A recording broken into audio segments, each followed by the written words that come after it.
The universe is vast, filled with wonders beyond our wildest imaginings, exploding stars, swirling galaxies, and planets we have yet to discover. Yet, for all this cosmic grandeur, there is one experience that unites every living thing on our small blue world. It is not birth, for not all that is conceived is born. It is not love, for not all find it, it is death. This process is the great equalizer, the final chapter in the story of every organism, from the smallest microbe to the largest whale. It is a fundamental, inescapable part of the cycle of life here on Earth, a truth that has spurred humanity's greatest questions since we first looked up at the stars and wondered about our place among them. This shared destiny has been the wellspring of our deepest philosophies, our most profound art, and our most enduring spiritual traditions. We are a species that tells stories, and the story of what comes after the end is one we have told in countless ways. But what can science, the powerful tool we use to decode the universe's secrets, tell us about this ultimate mystery? We can point our telescopes to the edge of the observable cosmos, but to understand death, we must turn our instruments inward. We must look at the intricate biological machine that is the human body and ask a simple yet monumental question. What happens when the machine stops running for good? The quest to understand death is not a morbid fascination. It is an extension of our innate curiosity about the world. It's the same impulse that drives us to ask why the sky is blue or how a star is born. We are pattern seekers, meaning makers, and the abrupt end of our own conscious experience presents the greatest puzzle of all. Science approaches this question not with preconceived beliefs, but with observation, evidence, and a healthy dose of humility.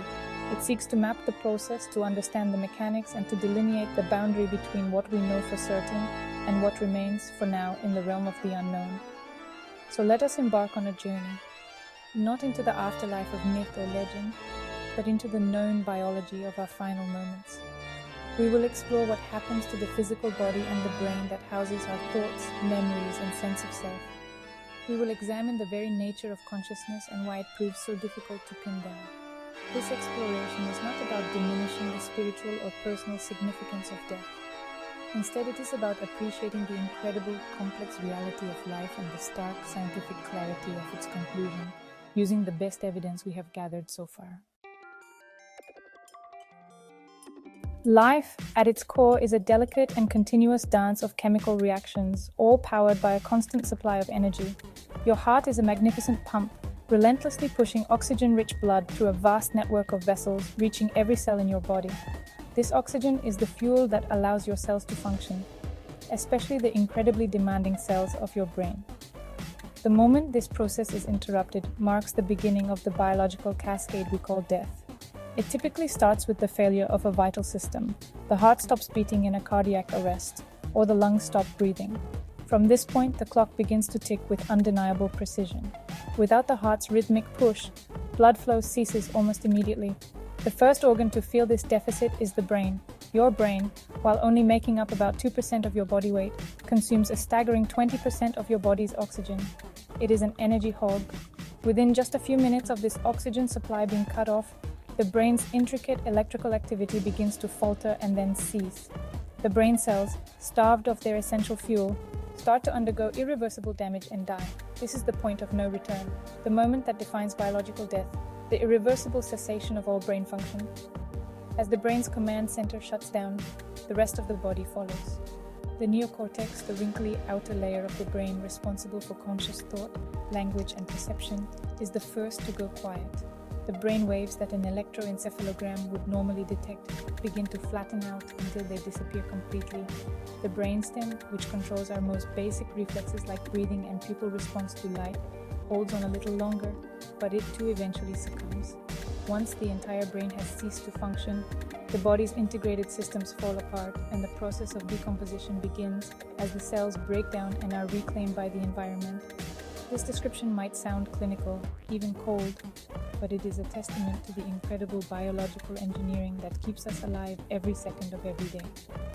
To understand death is to first appreciate the sheer complexity and fragility of life. Our existence hangs on the steady beat of a muscle and the flow of a simple molecule, oxygen. The scientific view shows us that death isn't a malevolent force that arrives from somewhere else. It is an intrinsic part of our biological design. It is the predictable and final outcome when the complex, energy-dependent machinery of the body can no longer sustain its operations against the relentless laws of physics and chemistry. If the body is the hardware, then consciousness is the mysterious operating system. It is your subjective, internal world, the feeling of the sun on your skin, the taste of chocolate, the memory of your first day at school, the very sense that you are you. From a mainstream scientific perspective, this entire world of experience is a product of the brain's activity.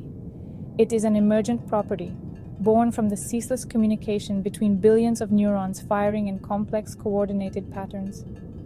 Your thoughts, emotions, and identity are not floating in some ethereal realm. They are tethered directly to the physical matter inside your skull.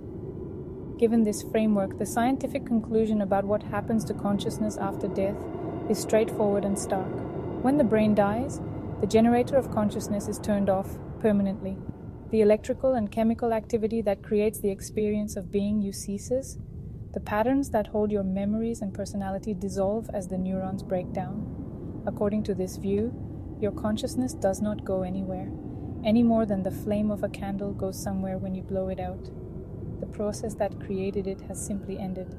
The light of awareness fades into nothingness. This perspective is supported by a mountain of evidence from neuroscience. We know that specific injuries to the brain can alter personality, erase memories, or eliminate certain abilities. We can watch the brain light up with activity on an fMRI scan as a person thinks, feels, or experiences the world. The link between brain function and conscious experience is undeniable and meticulously documented. Therefore, the logical extension is that the complete and permanent cessation of brain function must result in the complete and permanent cessation of consciousness. It is a finite biological phenomenon with a beginning, a middle, and an end. For many, this is a deeply unsettling thought. It challenges long-held cultural and religious beliefs about an eternal soul or a life after this one. But science is not in the business of providing comfort. It is in the business of describing reality as best it can, based on the available evidence. The idea that our consciousness is a temporary flame burning brightly for a few decades before being extinguished is a profound and humbling one. It places an immense value on the time we have, on the experiences we gather, and on the connections we make while our biological hardware is still running and our internal universe is still alight.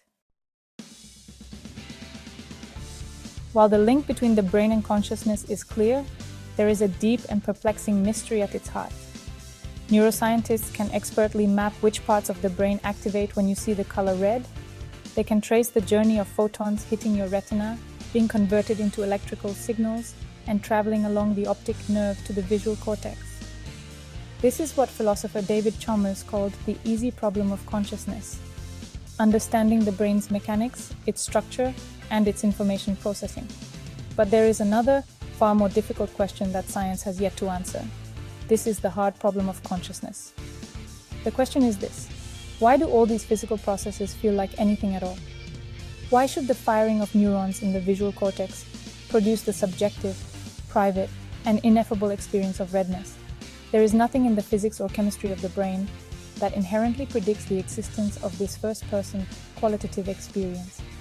This gap between the physical processes of the brain and the subjective world of our minds is one of the biggest unsolved mysteries in all of science. We can describe the correlates of consciousness, but we cannot yet explain its origin. The hard problem complicates the entire discussion about what happens after death.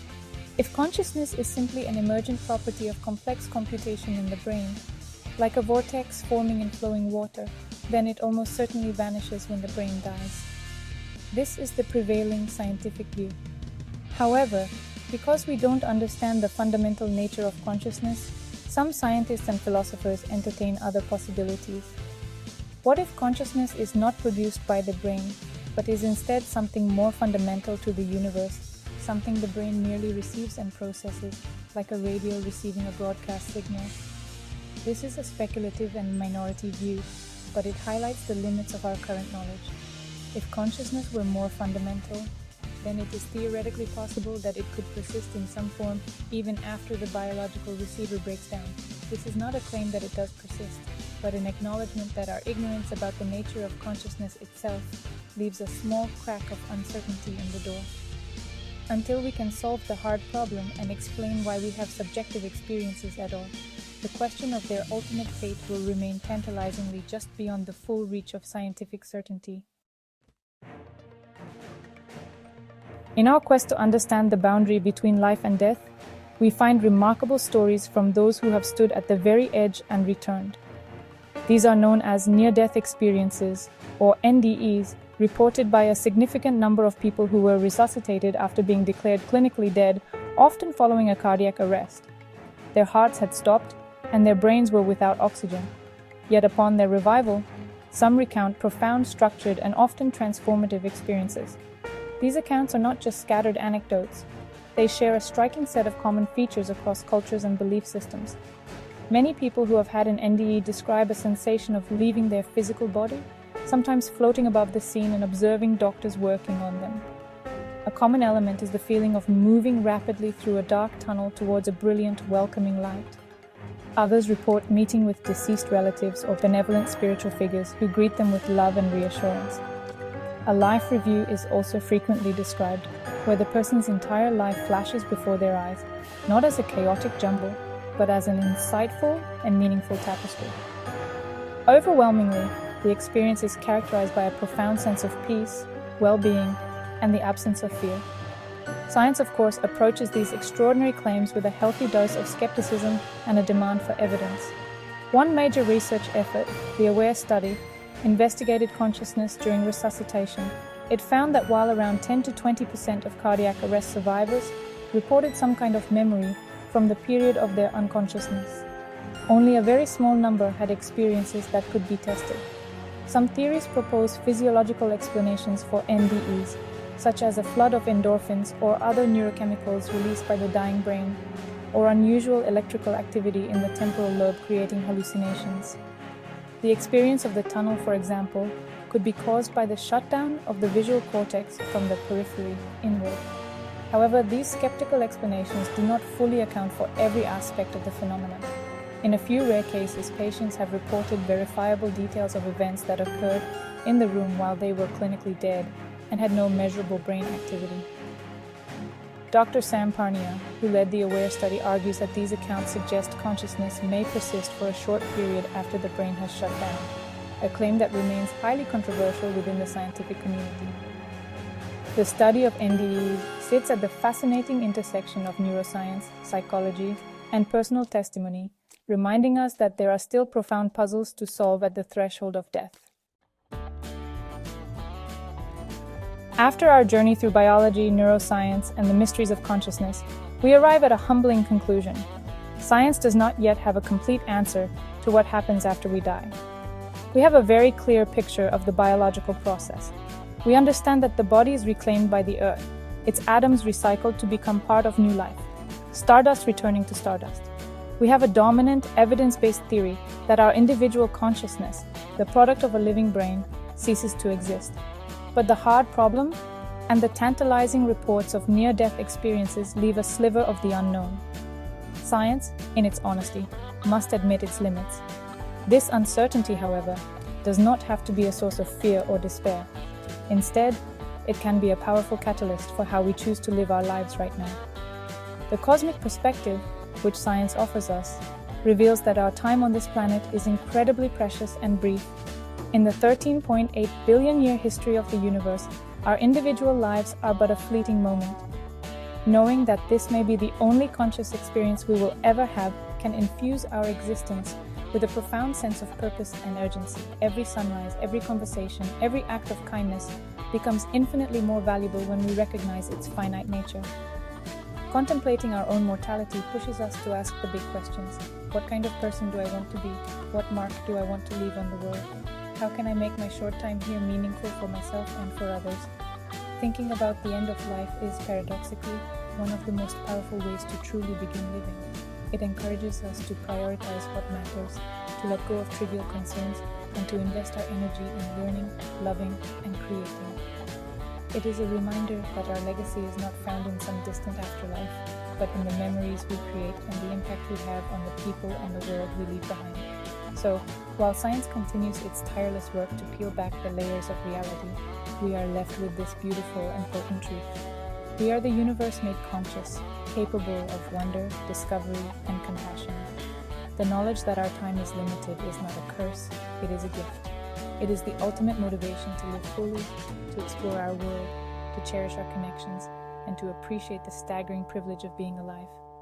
The mystery of what comes next may never be fully solved, but it illuminates the profound and undeniable importance of the here and now.